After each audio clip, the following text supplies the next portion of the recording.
Illustrator के transform panel से आप कोई भी ऑब्जेक्ट को मूव, रोटेट, शेयर और रिफ्लेक्ट कर सकते हैं। मेन मेन्यू में ऑब्जेक्ट ऑप्शन के अंदर है ट्रांसफॉर्म पैनल, बट ये ऑप्शंस तभी एक्टिवेट होगा जब आर्टबोर्ड में कोई ऑब्जेक्ट है। बट यही सब ऑप्शंस आपको ये टूल बार में भी मिल जाएगा, जैसे रोटेट, और रोटेट टूल के अंदर हिडन इज रिफ्लेक्ट, देन ये स्केल और शेयर, और ये है फ्री ट्रांसफॉर्म ऑब्जेक्ट। तो मैं एक इलिप्स लेती हूँ। इलिप्स का अगर कोई स्पेसिफिक साइज़ आपके पास है तो आर्टबोर्ड के ऊपर एक बार क्लिक कीजिए और वो स्पेसिफिक साइज़ यहाँ पुट कीजिए। मुझे फिल कलर नहीं चाहिए तो सिर्फ स्ट्रोक कलर को ऑन रखिए और फिर ऑब्जेक्ट, ट्रांसफॉर्म एंड ये है ट्रांसफॉर्म पैनल। मुझे इसको स्केल करना है, यानी छोटा या बड़ा कुछ भी एक करना है, तो मैं स्केलिंग ऑप्शन पे क्लिक कर रही हूँ।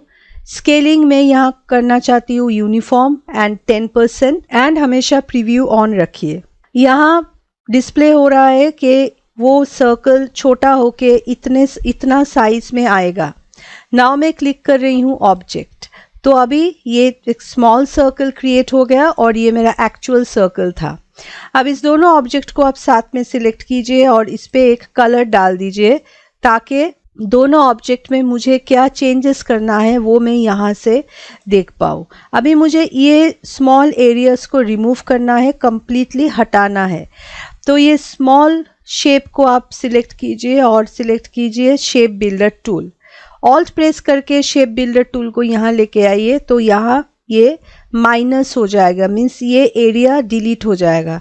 अगर आप ऑल्ट छोड़ देंगे तो फिर से शेप बिल्डर में प्लस साइन आ जाएगा। सो दोनों ऑब्जेक्ट को आप साथ में सिलेक्ट कीजिए, फिर शेप बिल्डर टूल सिलेक्ट कीजिए और ऑल्ट प्रेस करके यहाँ एक क्लिक कीजिए, तो ऑटोमेटिकली ये एरिया ब्लैंक हो जाएगा। अब मैं लेती हूँ लाइन सेगमेंट टूल और एक लाइन यहाँ ड्रॉ कर लेते हैं। Line should touch this circle. आप रोटेट टूल में जाइए, ऑल्ट प्रेस कीजिए और यहाँ से ये सेंटर पॉइंट को नीचे लेके आइए। देन ऑटोमेटिकली जो एंगल यहाँ सेट होगा वो एंगल यहाँ डिस्प्ले हो जाएगा। आपको अगर कोई और एंगल चाहिए तो यहाँ से वो आप पुट कीजिए और हिट कॉपी, फिर आप इसको डुप्लीकेट कीजिए, कंट्रोल डी। अभी ये अगर ऑटोमेटिकली समटाइम्स डिसिलेक्ट हो जाता है तो फिर से इस लाइन को आप सिलेक्ट कीजिए और कीजिए कंट्रोल डी। ये सब सेगमेंट्स को अलग अलग करने के लिए सिलेक्शन टूल से ये सेगमेंट्स और ये सर्कल सब साथ में सिलेक्ट कीजिए और क्लिक कीजिए शेप बिल्डर टूल। मुझे इसको डिलीट नहीं करना है, इसलिए मैं यहाँ सिर्फ क्लिक करूँगी ताकि ये सेगमेंट्स अलग हो जाए। ये सेगमेंट बहुत अच्छे से डिस्प्ले हो रहा है, बट अब देखिए जब मैं माउस को यहाँ लेके जा रही हूँ तो ये सेगमेंट डिस्प्ले नहीं हो रहा है। तो इसका रीज़न होता है कि जब आप शेप बिल्डर टूल से सेगमेंट्स बनाना चाहते हैं तो ये सेगमेंट्स का जो लाइन है वो थोड़ा सा एक्सटेंडेड होना चाहिए। तो मैं डायरेक्ट सिलेक्शन टूल से इस सेगमेंट को सिलेक्ट करती हूँ और इसके लाइन को खींच के नीचे की तरफ लेके आती हूँ। आप देख लीजिए कि व्यू से कोई स्नैप टू पिक्सल ये ऑन है, ये सब ऑफ रखिए एंड इस सेगमेंट को सिलेक्ट करके इस लाइन को थोड़ा सा एक्सटेंड कर दीजिए। सेम विद दिस लाइन, इसको भी आपको थोड़ा सा और एक्सटेंड करना है। अगर ऐसा प्रॉब्लम्स और कहीं है तो सेम आउटपुट होगा कि सेगमेंट सिलेक्ट नहीं होगा। फिर से मैं सिलेक्शन टूल से सब सिलेक्ट कर रही हूँ और शेप बिल्डर टूल से ये सेगमेंट्स को अलग करूँगी। यहाँ एक प्रॉब्लम है, बट पहले जो एरियाज में प्रॉब्लम नहीं है वो सब एरियाज को आप सिलेक्ट कर लीजिए। अभी इस एरिया में भी सेम प्रॉब्लम है, बट यहाँ सेगमेंट इधर से कंप्लीटली ओवरलैपिंग है, बट इस एरिया से सेगमेंट्स ओवरलैपिंग नहीं है। तो इस एरिया में भी आपको सेगमेंट को ओवरलैपिंग करना होगा। ये सेगमेंट को भी आप सामने लेके आइए। अभी एक बार चेक कर लीजिए। सो मैं फिर से शेप बिल्डर टूल सिलेक्ट करती हूँ और ये एंटायर ऑब्जेक्ट को सिलेक्शन टूल से सिलेक्ट कर लेती हूँ। अभी देखिए ये सब सेगमेंट्स अलग अलग हो गया है। तो अभी ये हर सेगमेंट एक सेपरेट सेक्शन है, तो ये सेक्शन पे अभी हम कलर फिल करते हैं। तो सबसे पहले आप हर सेगमेंट्स में कलर फिल कर सकते हैं एंड देन कलर चेंज कर सकते हैं। तो ये है मेरा सेपरेट सेगमेंट यहाँ से कलर उठा के इस पे डाल दीजिए। आप ये सब सेगमेंट्स को सिलेक्ट कर लीजिए और एक सेम कलर दे दीजिए। इधर भी मैं एक सेम कलर दूंगी। आई ड्रॉपर टूल से ये कलर यहाँ पुट कर दीजिए। मुझे सिर्फ ओपेसिटी कम करना है हर सेगमेंट का, कलर नहीं चेंज करना है। तो वो 90%, मैं इसको करती हूँ 80%, देन 70, देन 60। तो सिर्फ 10% ओपेसिटी कम कर लीजिए। 40, 30 एंड ये मैं 100% रखूंगी। बट अभी ये जो स्ट्रोक्स है, ये स्ट्रोक्स को डिलीट करना है। शेप बिल्डर टूल से तो आप इस स्ट्रोक को डिलीट नहीं कर पाएंगे, तो you have to use direct selection tool.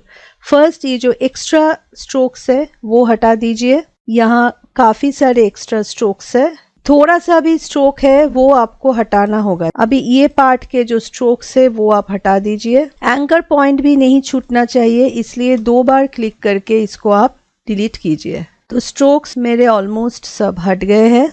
अब मुझे ये अंदर के जो स्ट्रोक्स है वो डिलीट करने हैं। उसके लिए आप सिलेक्शन टूल से फुल ऑब्जेक्ट को सिलेक्ट कीजिए और यहाँ से स्ट्रोक नन कर दीजिए। तो इसको आप लोगों के हिसाब से भी यूज कर सकते हैं, या इसमें मैं और एक चीज कर सकती हूँ, एक लाइन ड्रॉ कर रही हूँ, या स्ट्रोक का कलर मैं यहाँ से वाइट भी दे सकती हूँ। So I am giving white and window और स्ट्रोक में जाके कैप्स इज राउंडेड। सिर्फ यहाँ जो एक्स्ट्रा एरियाज है, इस एरिया को आप अंदर की तरफ लेके आइए। Okay, let me just close the stroke panel. अब इस फुल ऑब्जेक्ट को सिलेक्ट करके इसका साइज छोटा कर लीजिए और राइट क्लिक एंड ग्रुप। फिर ब्रश पैनल में लेके एक स्कैटर्ड ब्रश क्रिएट कीजिए। जो भी साइज है वैसा इसको रहने दीजिए। अभी इसका साइज मैं कम कर लेती हूँ and also the spacing part. Now hit okay. Fashion industry में ये यूज होता है एज बटन्स। मैं पहले इस ऑब्जेक्ट को सिलेक्ट करती हूँ और फिर I go to the transform panel. यहाँ एक ऑप्शन है वो है शेयर। अब शेयर ऑप्शन से आप एक ऑब्जेक्ट का शेप चेंज कर सकते हैं। तो मैं रेक्टेंगल टूल यूज कर रही हूँ। इस ऑब्जेक्ट का शेप अगर मुझे चेंज करना है तो वो हम मैनुअली भी यहाँ से कर सकते हैं। बट मैनुअली करने का एक प्रॉब्लम है कि क्या एंगल में मुझे शेयरिंग चाहिए वो समझ में नहीं आता है, एंड वो हम मैनुअली भी सेट नहीं कर सकते हैं। तो आप ऑब्जेक्ट को सिलेक्ट कीजिए, फिर ऑब्जेक्ट, ट्रांसफॉर्म और शेयर। अब देखिए यहाँ शेयरिंग का एंगल मेरे पास कोई स्पेसिफिकेशन है विच इज़ 45 डिग्री, तो ऑटोमेटिकली ये ऐसा हो जाएगा। अगर मुझे शेयरिंग का एंगल और भी चेंज करना है तो वो करके प्रीव्यू ऑफ और प्रीव्यू ऑन कीजिए, then you get a shared shape. अभी एक्सिस, अगर आपको वर्टिकल एक्सिस में उसको चेंज करना है या हॉराइजेंटल एक्सिस, या आप एंगल भी दे सकते हैं। So all this things you can do directly from this share panel. If we use this transform panel तो बहुत सारे चीज़ें हमारे लिए आसान हो जाते हैं, बिकॉज वहाँ ऑप्शंस है जहाँ आप एंगल्स, देन हॉराइजेंटल एक्सिस, वो सब पुट कर सकते हैं। अभी मैंने एक पॉलीगन क्रिएट किया है, इसको मुझे रिफ्लेक्ट करना है। रिफ्लेक्ट के लिए मैं जाती हूँ ऑब्जेक्ट, ट्रांसफॉर्म और रिफ्लेक्ट, प्रीव्यू ऑन, और आपको कैसे उसको रिफ्लेक्ट करना है वो आप यहाँ से कर लीजिए। अगर मुझे वर्टिकल रिफ्लेक्शन चाहिए, okay, let me just do angle में 40 degree angle, preview on and preview off, copy. अब देखिए ये ऐसा यहाँ पेस्ट हो जाएगा। So everything is there. और एक ऑप्शन है ऑब्जेक्ट ट्रांसफॉर्म में, वो है ट्रांसफॉर्म अगेन। ट्रांसफॉर्म अगेन मतलब आप जिस स्टेज से ये नेक्स्ट स्टेज पे गए हो उसी पे आप वापस जा रहे हैं, that is called transform again. और एक बहुत इंटरेस्टिंग ट्रांसफॉर्म का ऑप्शन है विच इज ट्रांसफॉर्म ईच। अगर आप इस ऑप्शन पे क्लिक करेंगे तो ये एक डायलॉग बॉक्स ओपन होगा जिसमें देखिए थोड़ा सा अलग सब क्राइटेरियाज है। एक्चुअली ये जो ट्रांसफॉर्म पैनल है वो इफेक्ट, डिस्टॉर्ट एंड ट्रांसफॉर्म और ट्रांसफॉर्म ये ऑप्शन से है।